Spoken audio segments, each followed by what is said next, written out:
부활절 제 6번째 주일, 또 가정주일 예배를 하나님 앞에 올려드리겠습니다. 다 같이 기도하시겠습니다. 너의 부모를 공경하여라. 그래야 너희는 주 너의 하나님이 너에게 준 땅에서 오래도록 살 것이다. 하나님은 영이시다. 그러므로 하나님께 예배를 드리는 사람은 영과 진리로 예배를 드려야 한다. 자비로우신 주님, 한결같은 사랑으로 우리 곁에서 안보해 주시는 주님께 감사를 드립니다. 날마다 주님의 사랑에 사랑으로 응답하는 우리가 되게 해 주십시오. 주님, 5월은 내가 지금 여기까지 있게 한 분들에 대한 감사를 돌아보는 달입니다. 부모와 스승 그리고 자녀와 친구들을 떠올리다 미소 짓게 되기도 하고 눈물 짓게 되기도 합니다. 주님, 냉랭해져가는 세상 속에서 소소했던 행복과 크고 작은 추억들을 잊지 말게 해주십시오.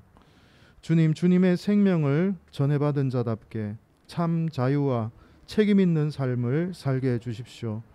오늘 예배는 주님 앞에서 가정을 돌아보려 합니다. 예배 속에 함께 하셔서 우리 마음의 기쁨과 행복을 받아주십시오. 예수님의 이름으로 기도드립니다. 아멘. 우리 다 같이 찬송가 556장을 부르겠습니다. 556장.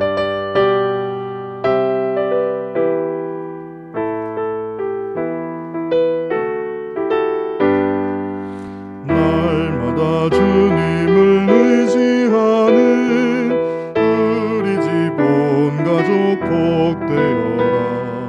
다 함께 모여서 찬양하니 하늘의 위로가 넘쳐나네. 할렐루야. 우리 가정 사랑과 행복의 안식처. 할렐루야. 우리 가정 주님만 모시고 살아가리. 아버지 어머니 사랑하고 형제와 자매들 우애하니. 세상의 풍파가 밀려와도 주 안에서 두려움 없네. 할렐루야. 우리 가정 사랑과 행복의 안식처. 할렐루야. 우리 가정 주님만 모시고 살아가리. 말씀과 기도가 풍성하고 기쁨과 감사가 가득하니. 하나님 우리 집 사랑하사 대대로 복되게 하시도다. 할렐루야. 우리 가정 사랑과 행복의 안식처. 할렐루야. 우리 가정 주님만 모시고 살아가리. 아멘. 우리 함께 드리는 기도를 드리겠습니다. 나의 가는 길을 아름답게 하소서.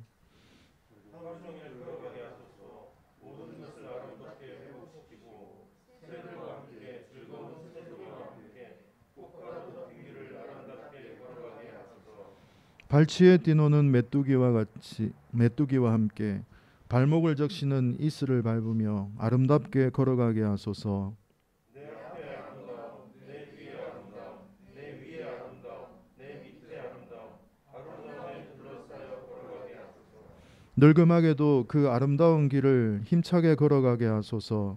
다시 살더라도 그 길이 아름답게 하소서. 모두 잘 이루어지리라. 즐겁게 나아 걸어갑니다. 마음을 가다듬고 가게 하소서. 슬픔 없이 걷게 하소서. 고통은 잊고 가게 하소서. 힘차게 걸어가게 하소서. 예전처럼 걸어가게 하소서. 즐겁게 걷게 하소서. 걷게 하소서.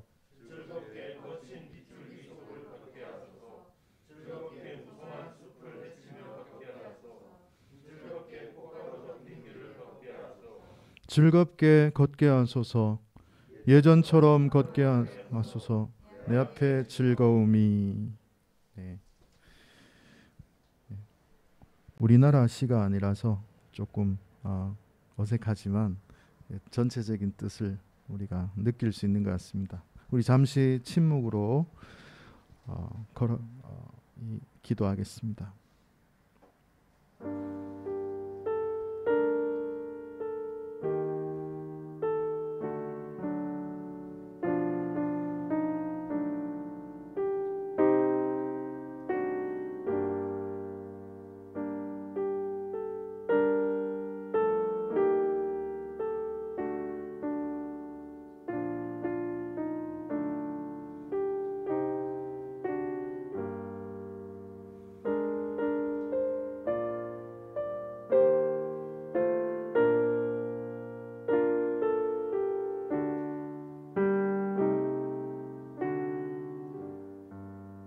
함께 한 목소리로 기도하겠습니다.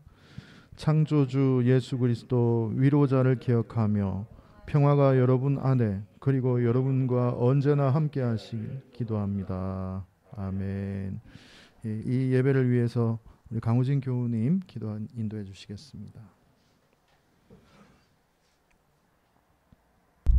네, 다 같이 기도드리겠습니다.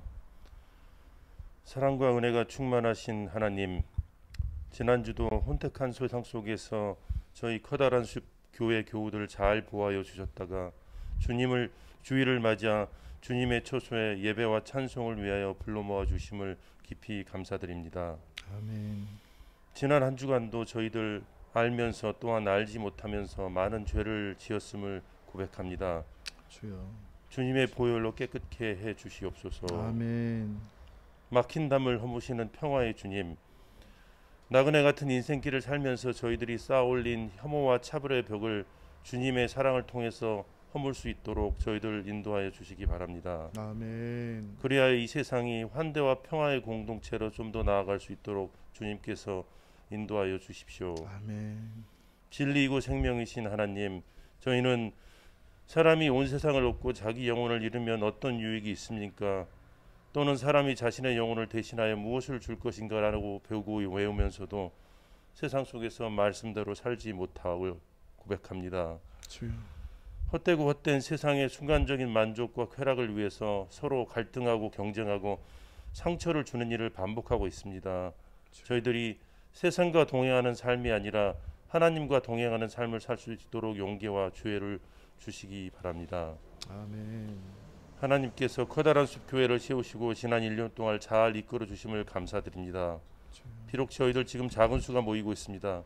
하지만 두세 사람이 내 이름으로 모인 곳에 나도 그 중에 있으리라고 하신 말씀을 믿고 의지합니다.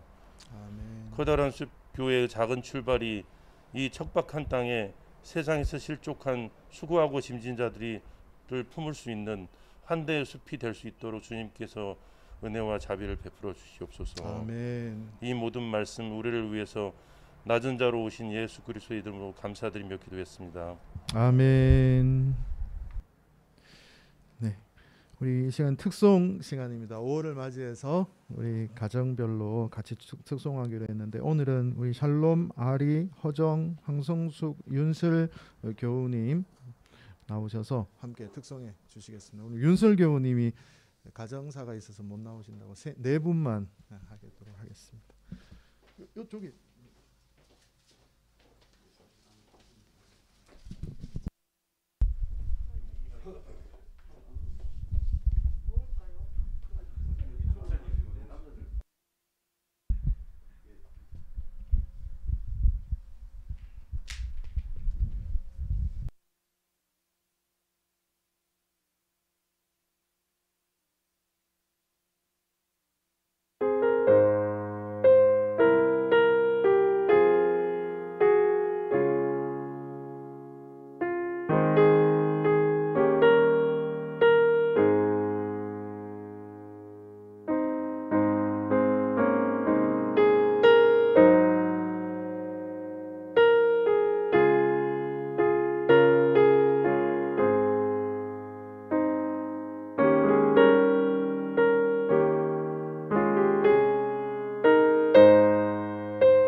감사합니다. 이게 첫 번째 스타트를 잘 끊어 주셔가지고 그렇습니다.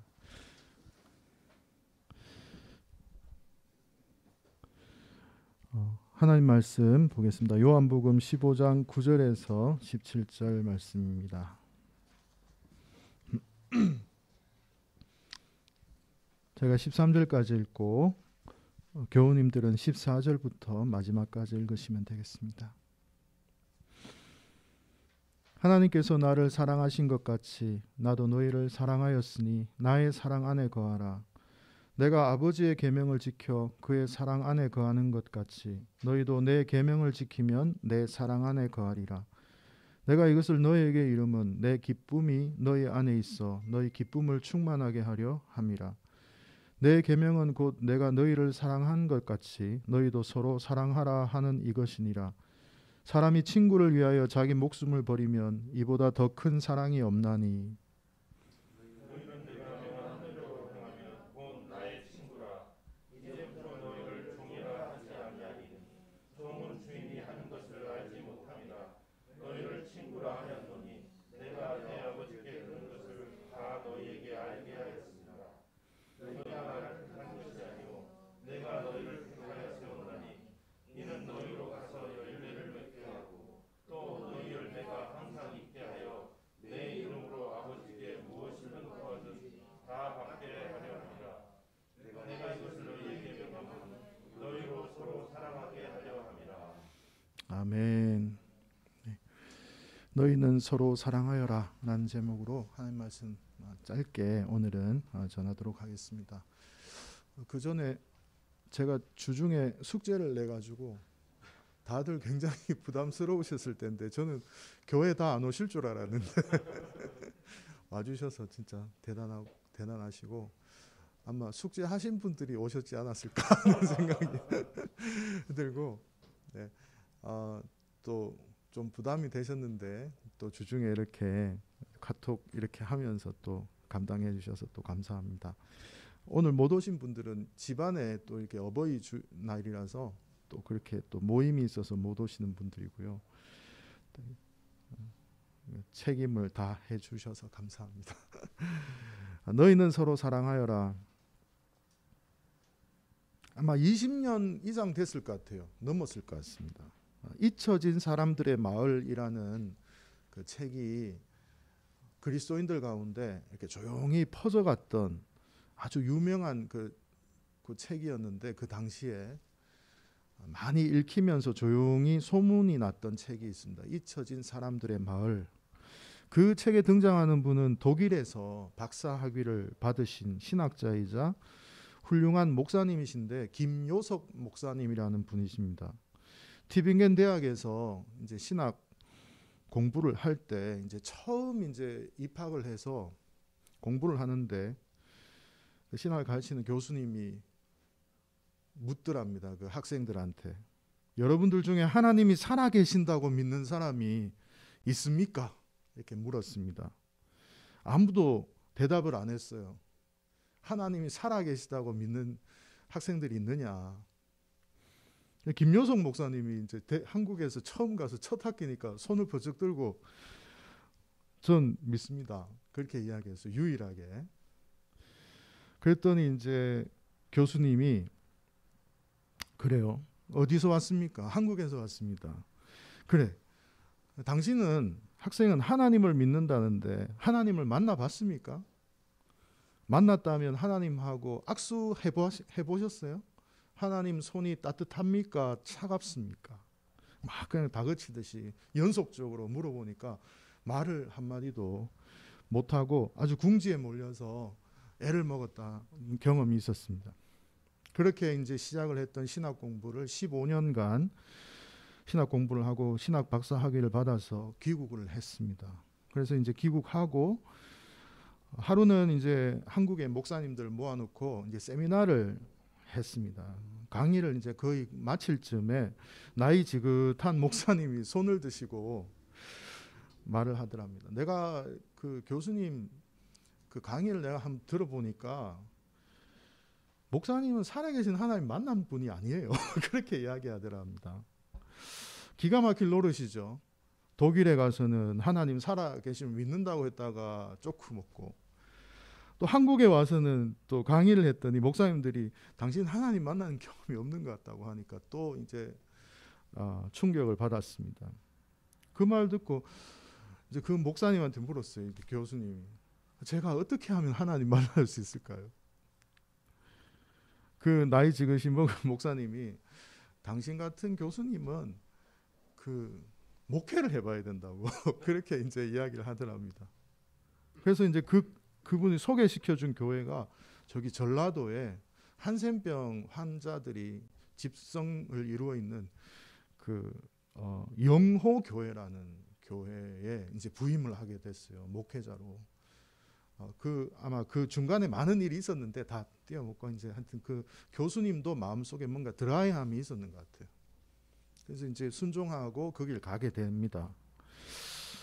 부임해서 이제 첫 번째 주일이었습니다. 사실 목회를 해본 적도 없고 또 이게 한센병 환자들이 집성촌이니까 아무래도 부담이 되잖아요. 첫 이제 예배를 드리는데 예배를 인도하는데 교우들이 얼굴도 들지 못하고 자꾸 눈길만 피하고 목사님 눈길만 피하고 그렇게 집중이 안 되는 거죠. 왜 이렇게 부끄러워하는 걸까 하면서 이제 보는데 할머니 한 분이 보니까 얼굴이 있는데 얼굴에 아무것도 없는 거예요. 구멍만 5개 있어요.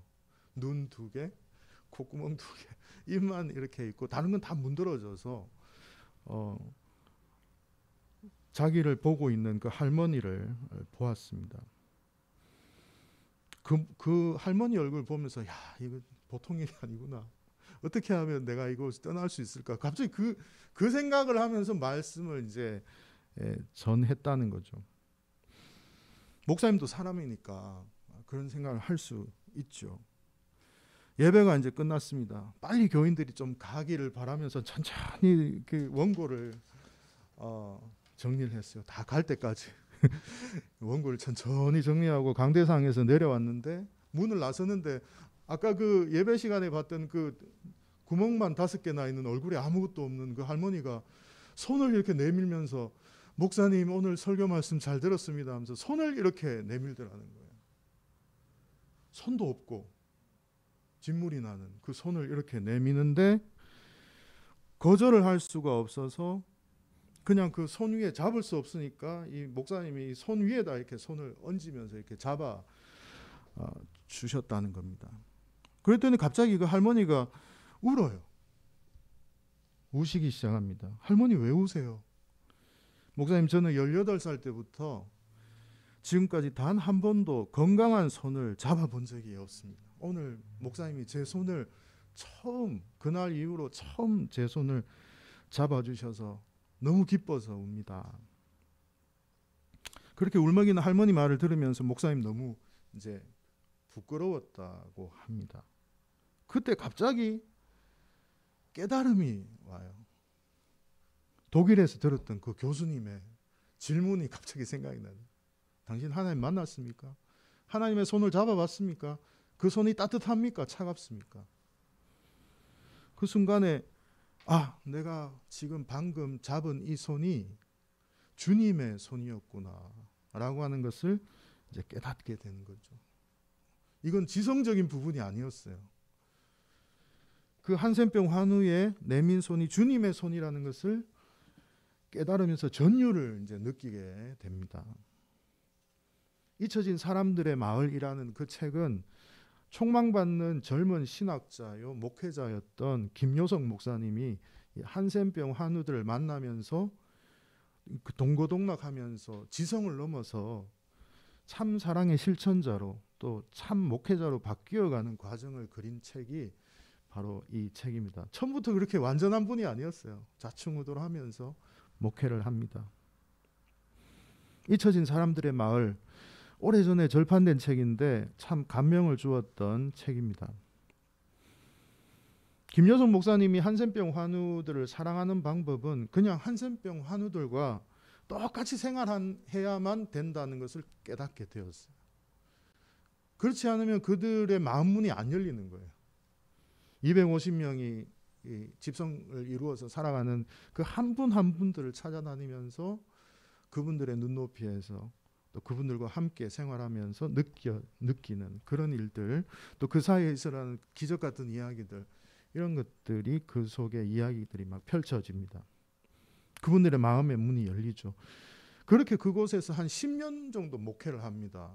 그 김여성. 그런데 어느 날 호련히 이 목사님이 사라지게 돼요. 아무도 모릅니다. 그 어디로 가셨는지 뭘 하시는지. 그로부터 또 한참 후에 어느 선교사님에 의해서 그분이 발견되어지는데 중국의 티벳 아주 저 오지에 거기도 이제 한센병 환자들 집성촌에 혼자 들어가 가지고 그분들을 섬기고 있는 네. 예. 혼자 이제 그곳에서 섬기고 있는, 그러면서 사랑으로 헌신적으로 선교하고 있는 그 모습이 이제 알려지게 되면서 그 책이 나왔는데 사람들이 궁금하잖아요. 그 책이 나왔을 때 그 김여성 목사님이 사라졌을 때예요. 그 책은 김여성 목사님이 썼는 게 아니고 김여성 목사님을 만나려고 독일에서 왔던 독일인이 그 한센병 환우들 돌보고 있는 그 목사님을 보고 너무 감명을 받아서 그 독일인이 적어서 낸 책이거든요. 그 독일에서 출판됐는 게 역으로 한국에 와서 이제 번역된 책이었습니다.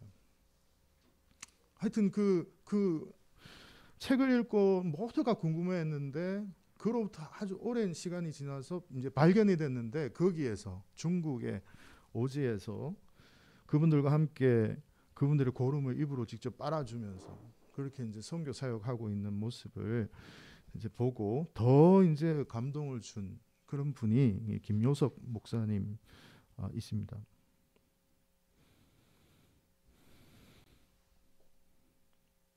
오늘 예수님은 우리에게 그렇게 이야기합니다. 아버지께서 나를 사랑하신 것 같이 나도 너희를 사랑하였다. 성부 하나님과 성자 하나님의 사랑은 어떤 사랑일까요? 오늘의 주제는 이제 사랑인데, 사랑이 모든 것을 바꿀 수 있고 또 사랑은 발견되어질 수밖에 없고 사랑은 끝까지 사랑만이 기억될 수밖에 없고 사랑만이 세상을 변화시킬 수 있는데, 감동을 줄 수 있는데, 예수님은 아버지께서 나를 사랑하셨다라고 그렇게 말을 합니다.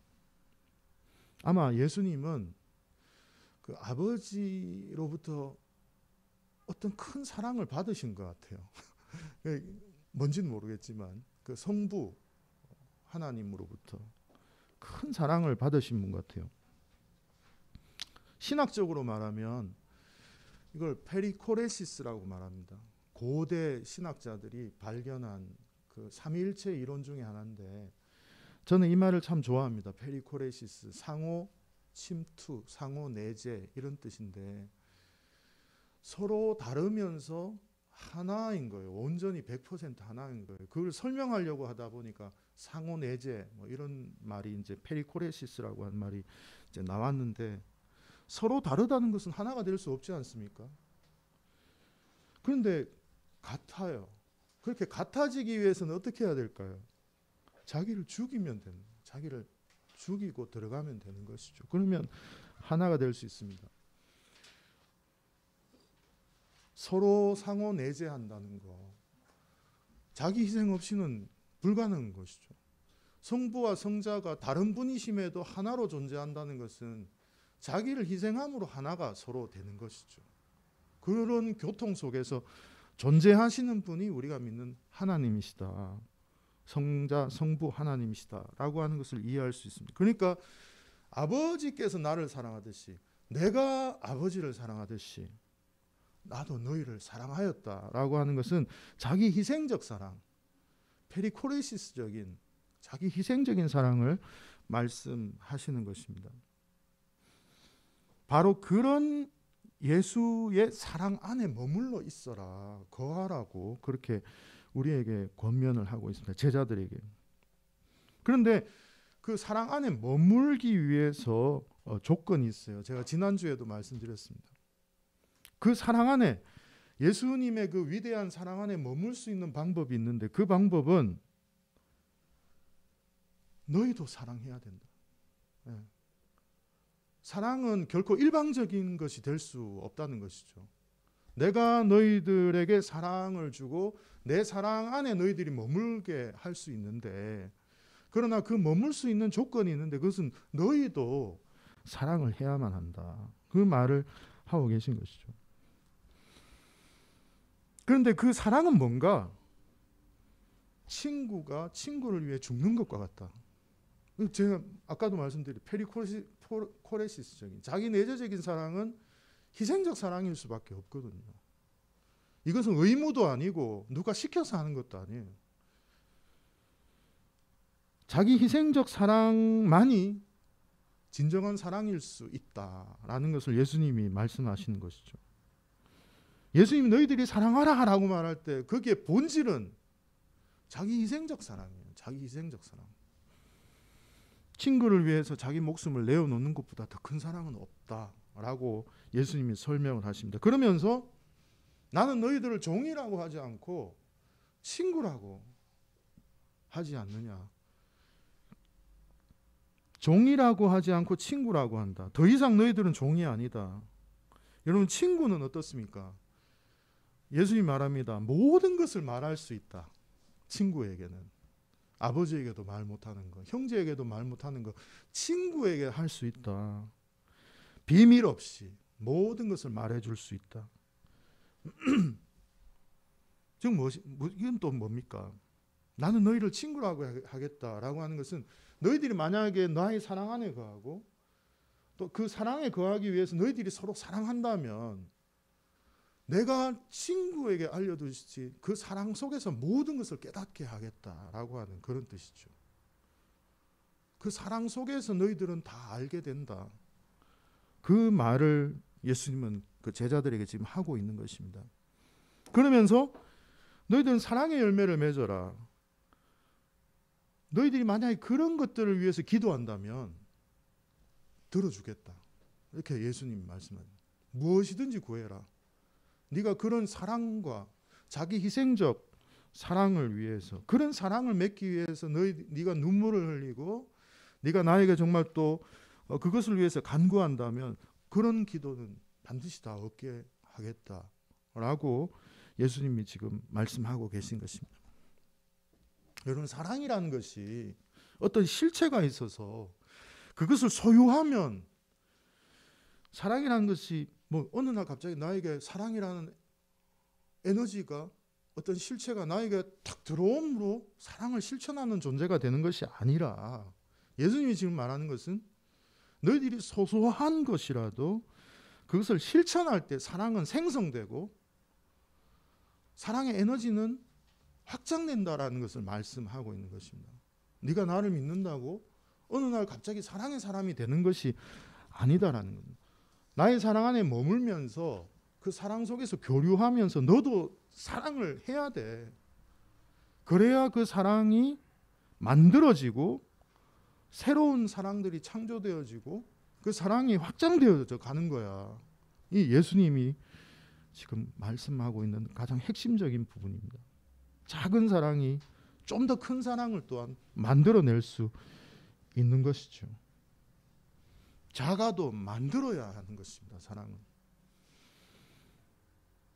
내 안에 어떤 사랑이 갑자기 생성되는 것이 아니다는 것. 내가 하나를 아주 사소하고 작은 것을 만들어내고 키워나가고 실천하는 것. 사랑의 근본은 바로 실천에 있다는 것을 예수님은 오늘 말씀하고 있습니다. 그러면서 마지막으로 이렇게 말합니다. 이렇게 복잡하게 내가 너희들에게 말했는데 세 번역으로 제가 읽어드리면, 내가 너희에게 명하는 것은 이것이다. 너희는 서로 사랑하여라. 이게 결론이었어요. 이 담화문의 결론이었습니다. 이 고별 담화라고 하는데 예수님의 마지막 당부였습니다. 복잡하게 들리니 그래, 한마디로 말해줄게. 너희는 서로 사랑해라. 서로 사랑하라는 이 말씀보다 더 크고 귀한 것이 세상에 어디 있겠습니까? 예수님은 사랑을 통해 새로워지는 세상, 사랑이 확장되어져 가는 세상, 서로를 향한 사랑의 감수성이 성숙해지는 세상을 원했습니다. 예수님의 시대에는 자기가 신의 자녀이고 그것을 깨우쳐서 내가 사랑을 실천하는 이런 문화가 없었어요. 예수님 그냥 율법만 있었어요. 그냥 이렇게 해야만 하고 해야만 하고. 예수님은 우리 안에 있는 사랑의 창조성을 일깨워 주신 것이죠. 그 사랑은 아주 사소한 것, 내 곁에 가까이에 있는 사람들로부터 시작해서 세상으로 확장해 나가는 것입니다. 예수님은 제자들에게 지금 말하고 있는 것이거든요. 믿지 않는 대다수 사람에게 말하는 것이 아니라 너희들 서로 사랑해 라고 말씀하고 있는 것이죠. 너희들이 서로 사랑해야 세상 사람들이 내 제자인 줄 알아. 아주 작은 것부터, 아주 가까운 것부터, 지금 할 수 있는 것부터 사랑은 시작되어서 확장되어져 나간다. 너희는 서로 사랑하여라. 저는 사랑은 몸이 기억해야 된다고 생각해요. 사랑은 생각해서 하는 게 아닌 것 같아요. 그래서 정말 작은 것부터 해야 돼요.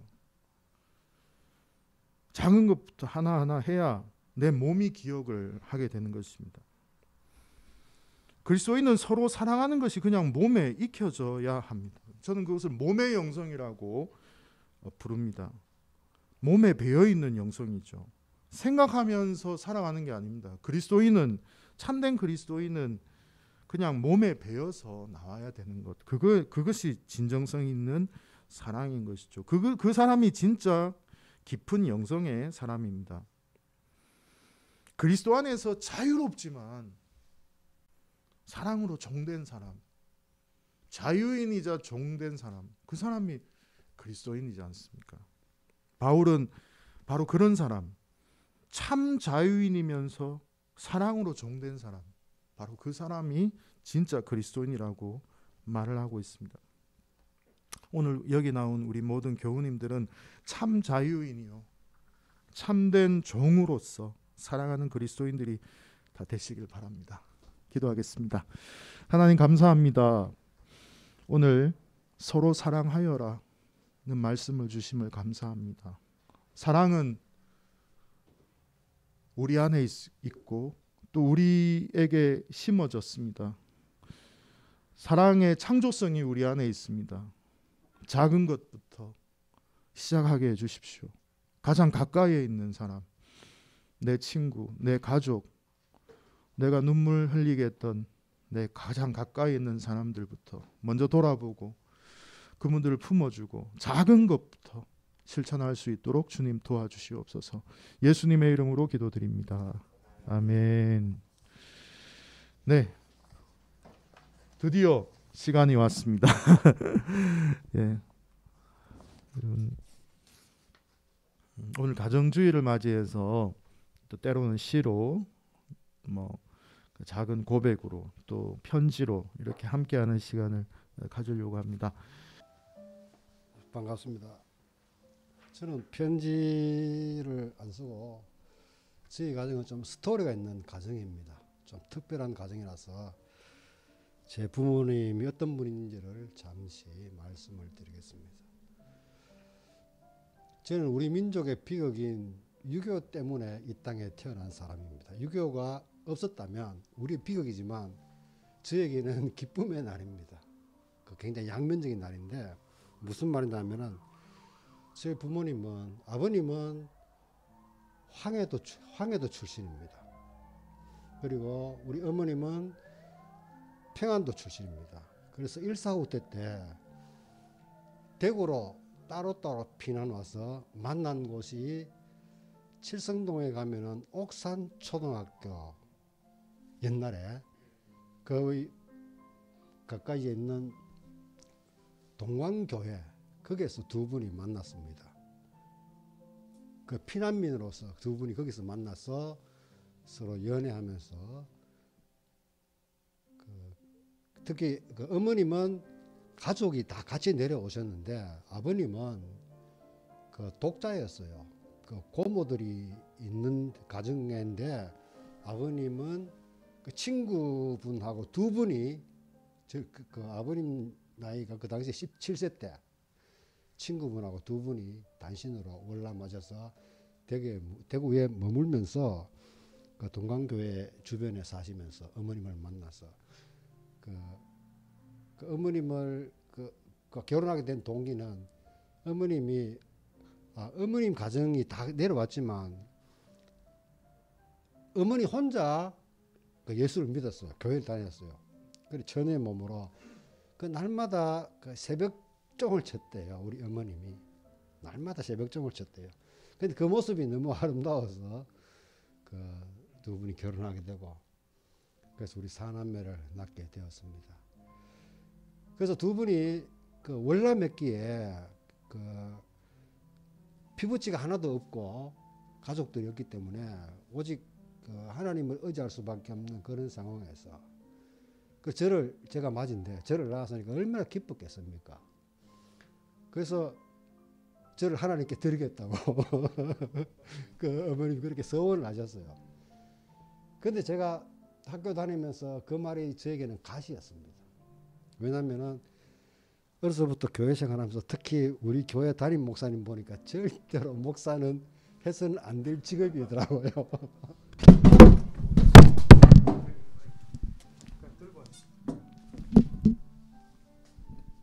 그래서 죽어도 목사는 안 되겠다고 해서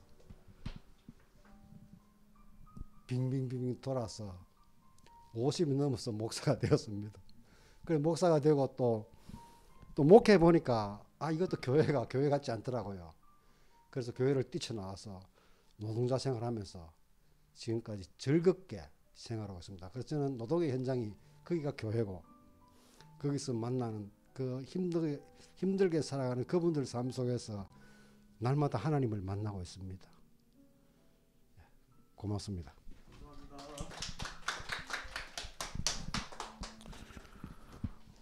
우리 자녀들이 만약에 이제 우리가 나이가 많이 들고 우리 자녀들이 40대, 50대가 되었을 때 우리 아버지 어머니는 이렇게 만났고 이렇게 그런 분이셨다라는 말을 할 수 있을까요? 제가 은수지수가 만약에 한 중년이 됐을 때 엄마 아빠의 스토리를 알고 있을까? 저는 좀 나누면 좋겠다는 생각이 들었어요. 그 자녀들과 엄마 아빠는 이렇게 했고 그 허정 교우님은 잘하시잖아요. 그런 가정이 되었으면 좋겠다는 생각이 들어서 이런 숙제를 제가 냈었습니다. 자, 다음은 우리 김지연 우리 코코로 교우님 그래도라는 섬이 있다. 그래도라는 섬이 뭔지 한번 여러분 시를 통해서 한번 알아보시면 좋겠습니다. 네.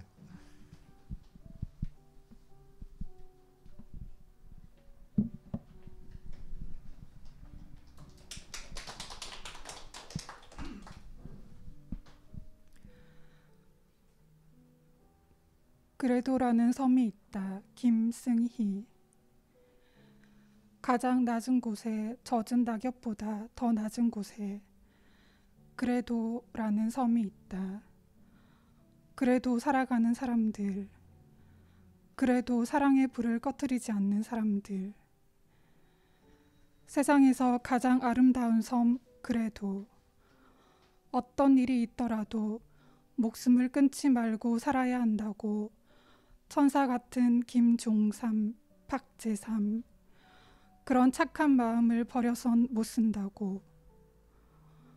부도가 나서 길거리로 쫓겨나고 인기 여배우가 골방에서 목을 메고 뇌출혈로 쓰러져 말 한마디 못해도 가족을 만나면 반가운 마음, 중환자실 환자 옆에서도 힘을 내어 웃으며 살아가는 가족들의 마음속. 그런 사람들이 모여 사는 섬, 그래도. 그런 사람들이 모여 사는 섬, 그래도. 그 가장 아름다운 것 속에 더 아름다운 피 묻은 이름, 그 가장 서러운 것 속에 더 타오르는 찬란한 꿈. 누구나 다 그런 섬에 살면서도 세상의 어느 지도에도 알려지지 않은 섬. 그래서 더 신비한 섬, 그래서 더 가꾸고 싶은 섬, 그래도. 그대 가슴 속에 따스한 미소와 장밋빛 채운 이글이글 사랑의 눈이 부신 영광의 함성. 그래도라는 섬에서 그래도 부둥켜 안고 그래도 손만 놓지 않는다면 언젠가 강을 다 건너 빛의 뗏목에 올라서리라. 어디엔가 걱정 근심 다 내려놓은 평화로운 그래도 거기에서 만날 수 있으리라.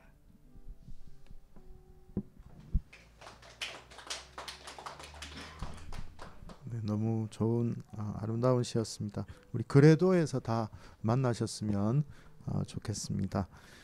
다음은 우리 김영수 빈센트 교우가 어려운 숙제를 해왔습니다. 네.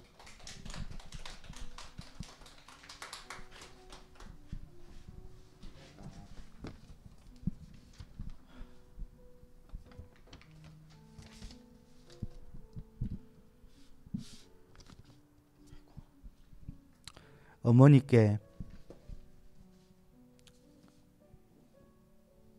40몇 년을 살아오면서 부모님께 어머니께 편지를 쓰는 게 처음이라 좀 부끄럽기도 하고 멋쩍기도 하고 무슨 말씀을 먼저 드려야 할지도 모르겠고 그렇습니다. 그 흔한 사랑한다는 말도 서로 하지 않고 살았는데 그래도 곰곰이 생각해서 드리는 말씀은 어머니 감사하고 존경한다는 말입니다. 어머니 존경합니다. 포항 총각 아버지와 도매산골 어머니가 만나서 30여 년을 같이 사시면서 많은 어려움을 이겨내고 그 많은 눈물을 참으시면서 우리 네 식구가 헤어지지 않았다는 것에 감사합니다. 이건 모두 어머니의 힘이셨겠지요.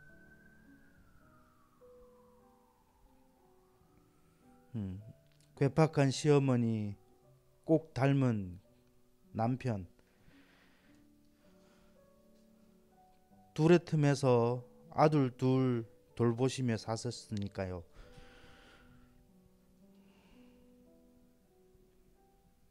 어릴 적에는 참 이해하기 힘들었습니다. 어떻게 이렇게 살 수 있는지.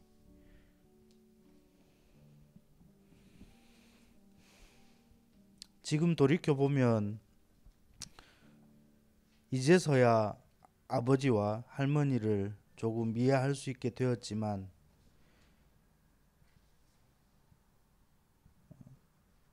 그럼에도 어머니가 계시지 않았으면 참 힘들었을 것 같은 그런 상황들이 참 많았지요.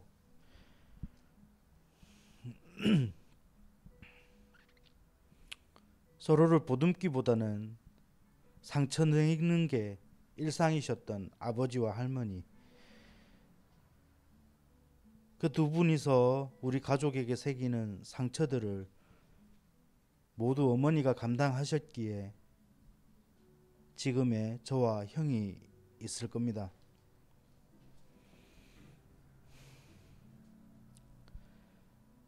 이제 형은 가족을 이루어 가정이 되었고 손주들도 잘 크고 있어 큰 걱정 없지만 이제 저 때문에 마음 쓰실 텐데 그래도 너무 걱정 많이 하시지 마시고 기도 많이 해주세요. 어머니도 이제 70을 넘어 80을 바라보는 나이에 힘들어 하시고 아파하셔서 염려스럽습니다. 마을의 일이든 마당의 텃밭의 일이든 너무 급하게 너무 힘들게 말고 천천히 하세요.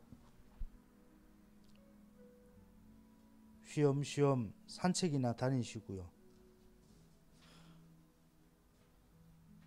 그리고 참 이번에 백신 꼭 맞으셔야 하니 꼭 맞으시고요.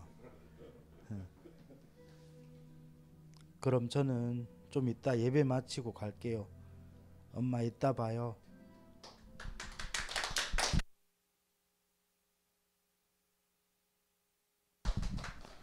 숙제 잘 해오셨습니다.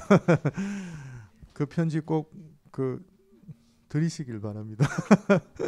다시 잘 쓰셔가지고 꼭 어머니가 받으시면 너무 좋아하실 것 같습니다. 네, 다음은 우리 박인술 교우 나오셔서 나의 미래를 응원하는 부모님께라는 제목으로 편지를 쓰겠습니다.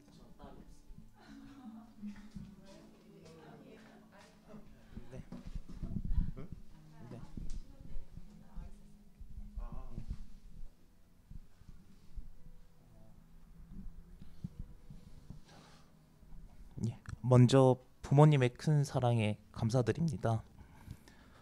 저는 부모님이 누구인지 어떤 삶을 살아오셨는지 잘 알지 못했습니다.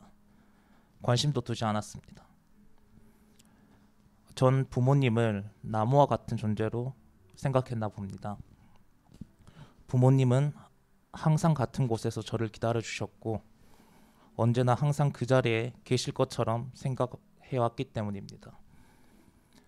전 그것을 매우 당연하게 생각해 왔습니다. 그런 제 자신을 반성합니다. 근 5년 만에 부모님과 외식을 했습니다. 부모님은 저와 외식한다는 것 그 자체가 좋으셨나 봅니다. 저와 이야기하는 것이 좋으셨나 봅니다. 돌이켜 생각해 보면 저는 참 무심한 자식이었던 것 같습니다. 참 부끄럽지만 제가 부모님께 무심한 자식인지 오늘에서야 깨닫게 됩니다.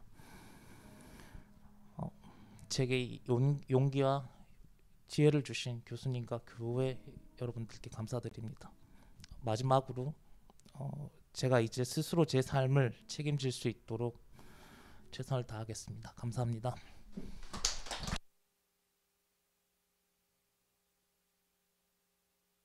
어떻게 그렇게 사셨어요? 그래. 식사를 5년 만에 하다니 와 말이 안 됩니다. 자주 하십시오 이제. 네, 좋은 스승님도 만나고 또 스승님 때문에 또 교회 공동체로 만나고 또 이런 고백을 할 수 있어서 정말 너무 감사합니다. 네, 다음 순서가 굉장히 기대가 되는데요. 프리이브닝 정지수 나와서 근전역을 하고 난 다음에 그 삶에 대해서 고민한 것들 한번 들어보는 시간을 가지도록 하겠습니다.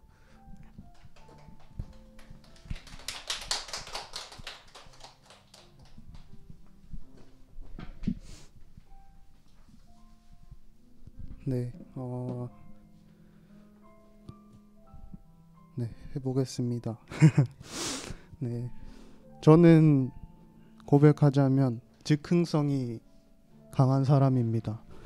계획을 세우고 실천하며 살아가기보다는 순간의 감정과 생각을 따라 시간을 많이 보내곤 합니다. 그 유년기와 청소년기 시절에는 이러한 성향을 가지고 있었어도 학교라는 계획과 시스템에 맞춰 살아왔고 저 또한 순종적인 성향이 강해서 그러한 시스템을 잘 따라가며 살았기 때문에 별 문제 없이 잘 살아갈 수 있었습니다. 하지만 20세가 되고 청년이 되면서 대학에 진학을 하며 이제 스스로 계획을 세우고 시간을 써야 하는 일들이 많아졌는데 저는 이러한 부분에서 많이 미흡했던 것 같습니다. 그래서 군입대 전까지의 시기에는 상당히 방황을 많이 하고 혼자 시간을 보내는 일도 많았고 그렇게 힘든 시간을 보내다가 군입대를 하게 됩니다. 군입대를 하면서 또다시 학교에서와 같이 계획과 시스템에 맞춰 살아가게 되는데 이는 학교의 그것과는 상당히 다르게 느껴졌습니다. 육체와 정신이 안정되어지고 더욱더 단단해짐을 느꼈고 스스로 더욱 성숙되어 감을 느꼈습니다. 군 생활을 하면서. 그러면서 다시 한번 계획과 스스로 목표를 세워가는 것에 대한 중요성을 깨닫고 군 생활 동안 많은 고민들을 하며 전역을 하게 됩니다. 이제 나와서 군에서 고민했던 것들을 실천하려고 하는데 저는 안에서 폐쇄적인 공간 안에서 바깥 상황을 잘 모르며 살아와서 그런지 코로나라는 상황이 제 계획을 실천하는데 많은 어려움을 주었습니다. 그러면서 나름의 목표들이 생각대로 흘러가지 않았고 제가 가지고 있던 계획들이 생각대로 되지 않자 휴식 기간이 길어지기 시작했습니다. 길어지는 시간 속에서 저녁 직후에 타오르는 열정과 의지는 넷플릭스와 유튜브의 컨텐츠 바다를 유영하며 노곤한 게으름으로 서서히 변해갔습니다. 하루하루를 의미 없이 흘려보내고 있다는 생각이 들었지만 아무것도 하지 않는 편안함은 관성이 되어서 생산적인 행동을 할 생각조차 허용하지 않았습니다. 그렇게 육체적인 편안함은 항상 있었으나 삶은 의미를 잃은 채 살아가고 있었습니다. 네, 그러한 방황의 터널에서 다시 한번 손을 내밀어 주시고 길을 이끌어 주신 건 저희 아버지셨습니다. 네, 지속적으로 미래에 대한 생각과 계획을 물어봐 주셨고 생각을 계획으로 실천할 수 있도록 물심양면 지원해 주셨습니다.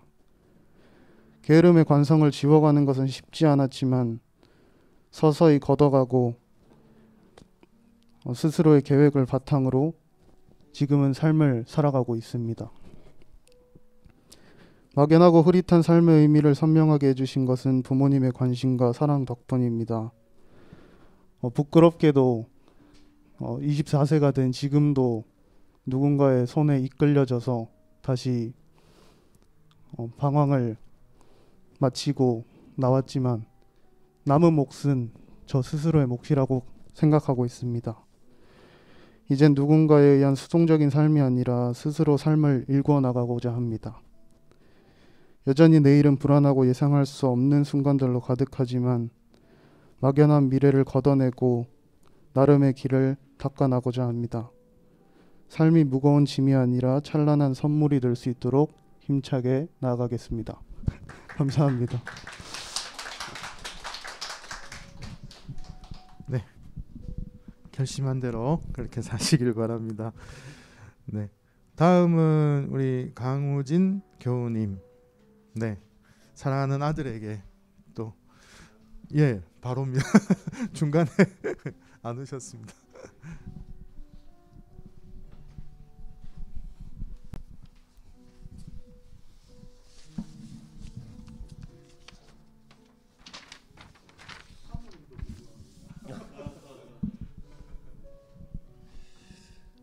참 되게 쑥스럽네요.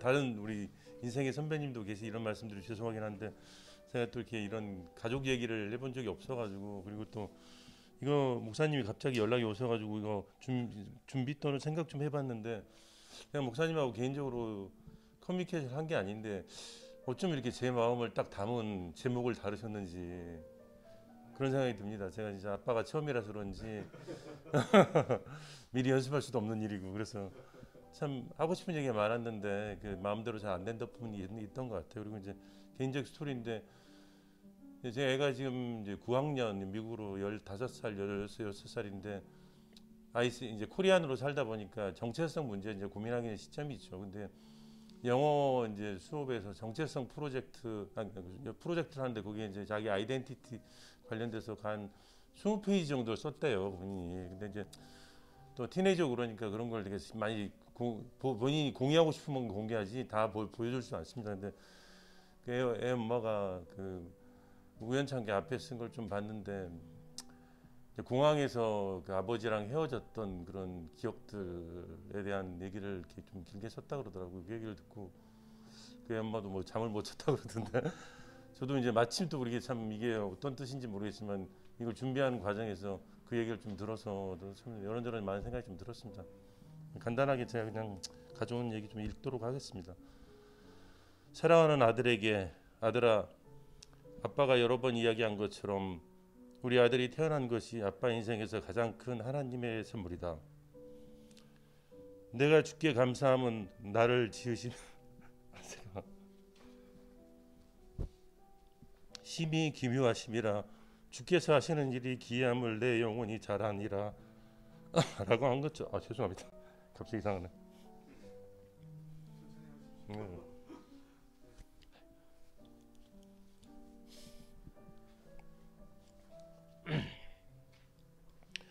사랑하는 지우야, 너무나 고맙다. 지난 15년 동안 건강하게 잘 자라줘서 정말 고맙다.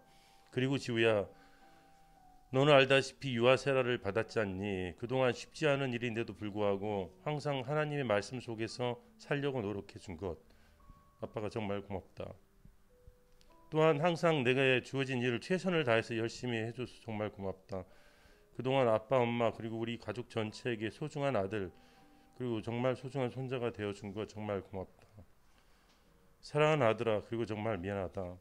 아빠가 한국에 온 이후로 방학 때 그리고 중간중간에 만나지만 항상 생활 속에서 우리 아들을 챙겨주지 못한 것 정말 미안하다.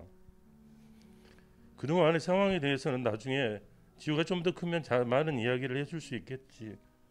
날마다 순간순간마다 우리 아들을 생각하고 아들과 엄마를 위해서 기도하지만 항상 미안하구나. 그리고 지우야, 아빠가 우리 아들을 낳고 우리 아들에게 항상 친구 같은 아빠가 되고 싶었다. 하지만 지금까지 그러지 못한 것 같다. 미안하구나. 아빠가 처음이라서 아빠도 마음먹은 대로 잘하지 못한 것 같아. 앞으로 더 노력할게. 너무나도 소중한 아들 지우야, 우리 아들은 우리 아들이라서가 아니라 하나님으로부터 많은 달란트를 받은 것 같다.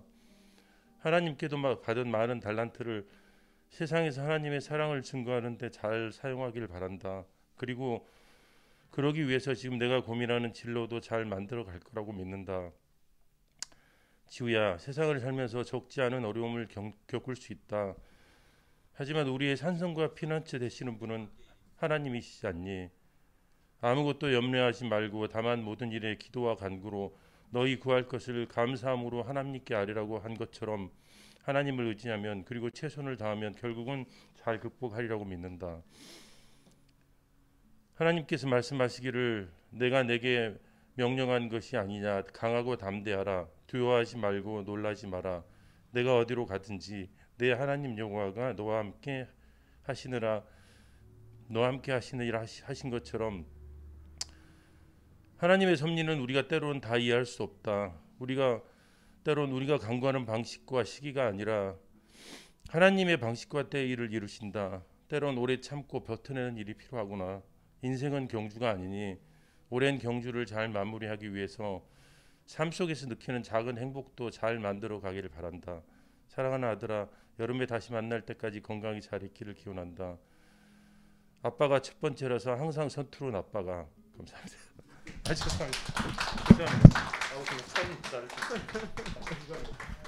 너무 감사합니다. 이런 게 하나 나올 줄 알았습니다. 예, 너무 감사드리고요. 너무 멋진 아들을 두셨더라고요. 그 피아노를 얼마나 잘 치는지. 피잘남입니다. 네, 피잘남 2. 너무 피아노도 굉장히 수준급이고 또 재능도 많고 똑똑하고 제가 그렇게 알고 있습니다. 멀리 있지만 우리 같은 가족으로 생각하고 우리 서로 기도했으면 좋겠습니다. 진실이 담긴 또 편지 이렇게 해주셔서 감사합니다. 뒤에 하시는 분들이 굉장히 부담이 될 것 같습니다. 그래서 십자가를 지실 분은 아리 민열기 교우님 나오셔서 엄마 아빠 연애 이야기 해주시겠습니다. 기대됩니다.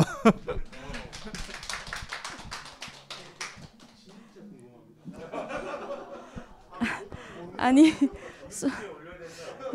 20살 그 유치했던 연애사를 교수님들 앞에서 하려니까 너무 민망하고 부끄럽고, 그런데 순종하는 마음으로 그냥 아들 딸이 앞에 앉아 있다고 생각하고 짧게 전하겠습니다. 네. 사랑하는 딸 아들아, 엄마 아빠의 연애가 궁금하니. 엄마 아빠의 연애, 아빠와 함께한 3년간의 시간 모두 눈부셨다고 말할 수는 없지만, 날이 좋아서, 날이 좋지 않아서, 날이 적당해서 모든 날이 좋았단다. 1990년 10월 30일 동성로에 있는 도로가의 집이라는 레스토랑에서 소개팅으로 만났었지. 동창생이 교회 선배라고 소개해준 아빠의 첫인상이 엄마의 선배를 닮아 낯설지는 않았었고, 아빠가 10시에 선배를 배웅하러 가야 해서 그 시간까지 오랜 시간 얘기를 나눴었단다.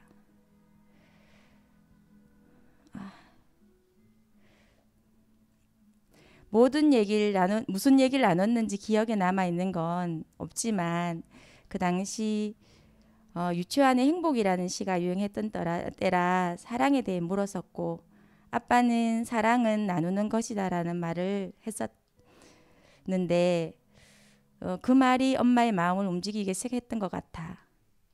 두 번째 만나던 날 아빠는 봉사활동을 가야 한다고 기타를 들고 와서 엄마에게 노래를 들려줬었는데, 무슨 노래인지 기억에는 없지만 그날부터 아빠를 향한 사랑이 싹트기 시작했단다. 마냥 좋기만 했고 세상이 핑크빛이었고 온통 아빠 생각뿐이었는지 엄마 친구에게 아빠 얘기만 늘어놓았었단다. 물론 3년 동안 서운해서 울기도 하고 헤어졌다가 다시 만나기도 하고 드라마틱하진 않았지만 소소하게 행복했던 연애 시간이었지. 이 모든 것이 하나님의 계획이었나 보다. 하나님을 믿지 않았던 아빠를 통해 하나님을 알게 하셨고, 이렇게 행복한 가정을 이루게 하셨으니 하나님께 감사하고, 더욱이 아빠가 엄마 생명의 은인이기에 항상 감사하며 살아내고 있단다. 배우자에 대한 구체적인 기도가 필요하다고 하더구나. 아빠도 그래서 엄마를 만났다고. 너희들에게도 하나님께서 준비해 두셨겠지만 기도로 멋진 배우자를 만나서 행복한 연애를 하기 바란다. 네, 이상입니다. 달달합니다. 예, 그때 기타로 하셨군요. 궁금했었습니다. 무슨 곡입니까 그게? 기억이 안 나. 예, 역시 뭔가 필요합니다. 예, 접근하기에. 네, 너무 연애 이야기, 달달한 연애 이야기 너무 잘 들었고요. 이어서 그 남편 되시는 우리 샬롬 권중혁 교우님 나오셔서 또 우리들의 가장 따뜻하고 찬란했던 기억들 또 말씀해 주시겠습니다.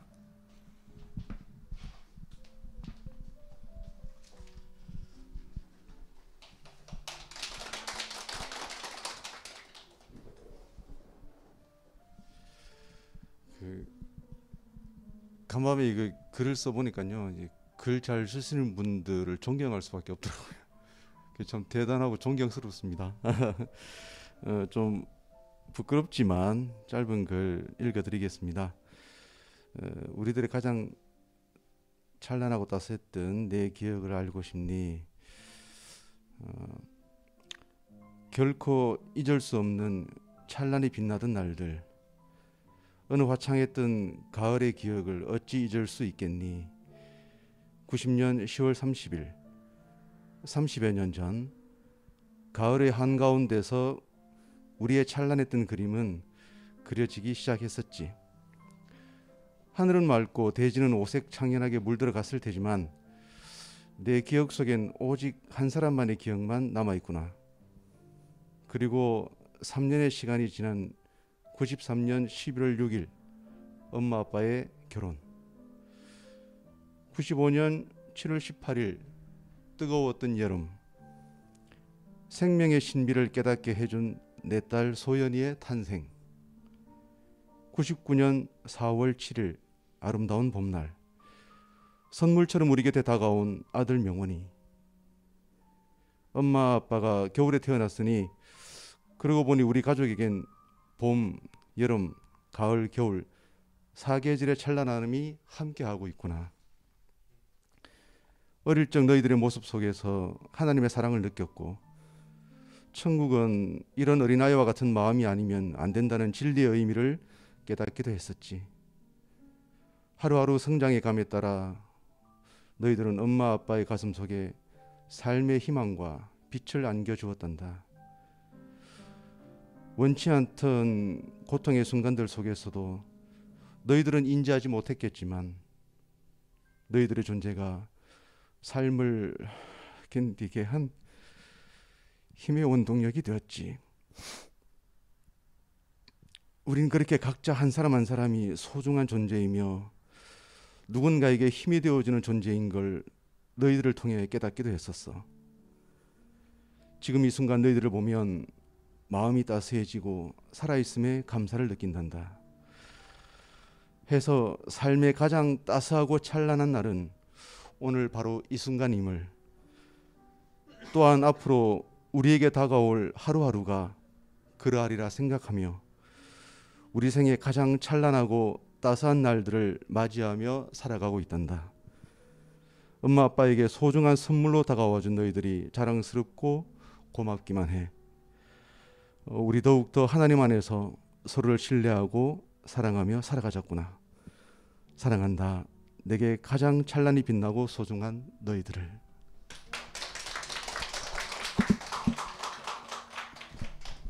역시 문학. 네. 네. 음악도 좋아하시고 책도 많이 읽으시고. 제가 정말 그 아리 교우님하고 샬롬 교우님은 제가 정말 부러워하는 분입니다. 부러워하면 정말 지는 건데 정말 행복하게 사시는 것 같아요. 삶을 이렇게 즐겁게 사시는 것 같아서 제가 늘 귀감이 되시는 가정이 아닌가 그렇게 생각을 합니다. 예, 오늘 정말 다 정말 너무 잘하시고 감동이 있는데요. 마지막을 이제 해주실 우리 뮤지션 교우는 아버지에게 드리는 그런 말인 것 같습니다. 지금 저의 가슴을 뛰는 것들은 이거예요 라고 하는 제목으로 함께 이야기를 듣도록 하겠습니다. 박수로 맞이하겠습니다.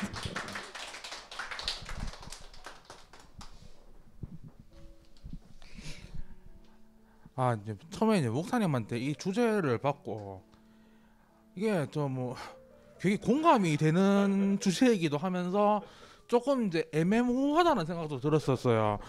그러니까 어떻게 이제 말을 꾸며야 제가 결국에는 이제 이 원고를 준비해주지 못했는데, 일단 제가 생각이 나는 대로 그렇게 이제 제가 이제 여기서 좀 썰을 풀어보도록 하겠습니다. 이제 저희 아버지는 이제 평생 이제 교사를 하시다가 이제 정년이 아니고 이제 명예퇴직을 하신 분인데, 네, 아버지가 이제 그 퇴직하시기 그 말기에 이제 제가 호주에 갔었어요. 이제 좀 아까도 말씀하셨지만 그때 힐송 터시도 가보고 이제 워킹 홀리데이도 해보고 그래가지고 이제 호주라는 그 큰 나라에 정말 넓은 세상이 있구나. 정말 내가 지금까지 갖고 있었던 그런 생각들은 정말 우물안 개구리에 불과했구나. 이제 그런 생각을 잔뜩 가지고 있었는데, 이제 귀국을 하자마자 아버지가 이제 암이 오셔버렸어요. 이제 백혈병. 근데 다행히 이제 이게 급성이 아니고 만성이시라서 이제 이거는 고혈압이나 당뇨처럼 이제 약물로 그 관리가 가능한 이제 그런 이제 그 암이라서 이제 다행스럽게 이제 약물로 이제 치료를 하시고 계시는데, 이제 제가 이제 암 판정을 처음 듣고 제가 이제 무슨 생각이 들었냐면, 이제 아버지가 정말 좀 너무 안쓰럽다는 생각이 든 거예요. 그러니까 저희 아버지가 어떤 분이신가 하면은 이제 평상 이제 교사만 하신 분이기도 하지만 특히 더 좀 뭐랄까 정해진 궤도가 아니면은 이제 조금이라도 궤도를 벗어나면 큰일 나는 줄 아시는 분이시고, 좀 이제 조금 나쁘게 말하면 조금 그 생각이 고정되셨다고 해야 되나? 그래서 좀 답답할 때가 너무 많아요. 대신에 이제 정말 이게 집안에 맞이시니까 정말 책임감 하나는 확실하시거든요. 그러니까 정말 책임감의 굴레에 갇혀가지고 하고 싶은 거를 정말 못 하시고 막 항상 책임감의 굴레에 좀 이거 족쇄처럼 그렇게 평생을 살아오셨던 분이시거든요. 그래서 저는 이제 아버지가 이제 암에 걸리고 이제 회복을 하시면서 제가 정말 아들로서 뭐 비록 이런 거 하나 없는 좀 못난 아들이지만 이제 아버지께 항상 세상은 아버지께서 생각하시는 것보다는 정말 너무 넓고 다양하고 볼 것도 많고 느낄 수 있는 것도 많다는 거를 제가 아들로서 이제 일깨워드리고 싶었었어요. 그런데 뭐 이제 연세가 연세이시니만큼 이제 솔직히 잘 그렇게 동의를 하시진 않아요. 그렇지만 제가 이제 끊임없이 아버지 뭐 이런 것도 있습니다, 이런 것도 있습니다. 그래서 제가 계속 리마인드를 시켜드리려고 이제 노력을 하거든요. 이제 그 과정에서 조금 티격태격되기도 하지만은 좀 이걸 생각하면은 이게 무슨 눈물이 날 일이냐라고 생각을 할 수도 있겠지만 참 눈물이 많이 납니다. 어떻게 이제 아버지가 정말 성실하시고 또 책임감도 뛰어나시고 진짜 훌륭한 분이신데 좀 사고를 조금만 넓게 하시면 정말 존경받는 어른으로서 정말 더 지금보다 훨씬 더 멋지신 분이 될 수 있을 것 같은데 그 물론 요즘은 이제 예전보다는 많이 나아지셨습니다. 이제 건강을 회복하시고 난 다음부터 이제 또 사진 찍으러도 많이 다니시고 이제 그렇게 하시는데 그러니까 예전보다는 많이 유연해지신 것 같아요. 그래서 저는 이제 아들로서 비록 뭐 이룬 거 하나 없는 정말 못난 아들이지만 제 능력이 닿는 한 최선을 다해서 이제 아버지께 세상은 넓고 뭐 책임감의 굴레를 굳이 그렇게 애써 치고 가시지 않아도 더 이상 내려놓으셔도 된다. 이제 정말 좀 몸에 힘을 어깨에 힘을 이제는 좀 빼시고 사셔도 된다고 저는 항상 그렇게 말씀을 드리고 싶어요. 근데 그거를 이제 아버지께 체험을 진짜 정말 진정하게 시켜드리려고 하면 제가 이룬 게 있어야 되는데 참 그렇지 못한 못난 아들이 정말 너무 부끄럽기도 하고요. 그렇지만 앞으로 저도 이제 아버지를 위해서 최선을 다할 생각입니다. 네, 이상입니다. 이 영상을 아버님이 보셨으면 좋겠습니다. 제가 아는 피잘남 정말 똑똑해요. 지식도 많고 그걸 잘 어떻게 생산적으로 활용하면 좋겠다 생각했는데 요즘 유튜브로 뭐 너무 잘 나가가지고 앞으로 더 잘 됐으면 좋겠고 아버님에게도 그렇게 좋은 모습을 보여주는 그런 아들이 되었으면 좋겠습니다. 오늘 너무너무 다 귀한 시간을 이렇게 나누어 주셔서 진짜 감사드리고 그 마음들 잊지 않고 또 우리 함께 또 그것들 기도했으면 좋겠습니다. 시간이 많이 가서 우리 공동축도 우리 같이 할 때 여기에 있는 모두를 축복하시고 또 여러분들의 가족들 우리 자녀들 부모님들 형제들을 축복하는 마음으로 공동축도 했으면 좋겠습니다. 이 공동축도문은 아일랜드 영국 아일랜드 켈트족들이 하는 축복문입니다. 같이 축도를 하겠습니다. 당신의 손에 언제나 할 일이 있기를, 당신의 지갑에 언제나 한두 개의 동전이 남아 있기를, 당신 발 앞에 언제나 닿기를, 바람은 언제나 당신의 등 뒤에서 불고 당신의 얼굴에는 해가 비치기를, 이따금 당신의 길에 비가 내리더라도 곧 무지개가 뜨기를, 불행에서는 가난하고 축복에서는 부자가 되기를, 적을 만드는 데는 느리고 친구를 만드는 데는 빠르기를, 이웃은 당신을 존중하고 불행은 당신을 아는 채도 하지 않기를, 앞으로 겪을 가장 슬픈 날이 지금까지 가장 행복한 날보다 더 나은 날이기를, 그리고 하나님이 늘 당신 곁에 있기를, 주 예수 그리스도의 은혜와 하나님의 사랑과 성령의 사귐이 우리 모두와 영원히 함께 하시기를 기도합니다. 아멘.